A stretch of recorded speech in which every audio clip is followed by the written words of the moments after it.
तो एक मेरी क्लाइंट जो है वो है मेरी पाइनएप्पल केक लवर, और ये मेरी जो क्लाइंट है ये मेरी चॉकलेट केक लवर क्लाइंट है। इन्हें जब भी चॉकलेट केक खाना होता है तो ये मुझे ऑर्डर कर देती हैं। हालांकि ये बहुत ज़्यादा दूर रहती हैं, यानी कि 12 को, जो कि मेरे एरिए से बहुत दूर है।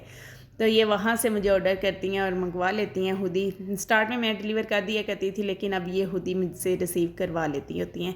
तो ये उनकी तरफ से ऑर्डर था। उनकी बेटी ज़िद कर रही थी चॉकलेट केक खाने के लिए, तो उन्होंने मुझे कहा कि मैं बना दूं। तो बेंटो विद 2 कप केक्स बनाने थे, बस ऊपर उसकी उनकी बेटी का नाम लिखना था। तो बस मैंने फिर ये उन्हें बना के दे दिया, जो कि उन्हें बहुत ज़्यादा पसंद है। डिज़ाइन इन्होंने मुझे कोई नहीं बताया था। इन्होंने कहा था बस चॉकलेट केक आपने बनाना है, बेंटो विद 2 कप केक्स आप अपनी मर्ज़ी से बना दीजिएगा। और जब मैंने फ़ाइनल इसको बनाने के बाद पिक्चर उनके साथ शेयर की तो उन्हें बहुत ज़्यादा पसंद आई। अच्छा, जो लोग बेकिंग क्लास के लिए बहुत ज़्यादा मुझे व्हाट्सएप पे भी और इंस्टाग्राम पे भी बार बार पूछ रहे हैं, तो मैं जब फ्री थी, जब मैंने अनाउंस किया था, जब मैंने प्रॉपर कहा था कि जो सीखना चाहता है मैं फ्री हूँ, इस वक्त आप मुझसे क्लासेस ले लें, उस वक़्त किसी ने कोई प्रॉपर रिस्पांस नहीं दिया। और अब तो मैं फ्री ही नहीं हूँ, अब तो मेरे पास इतना टाइम ही नहीं होता कि मैं अपने काम के अलावा क्लासेस भी दे सकूँ।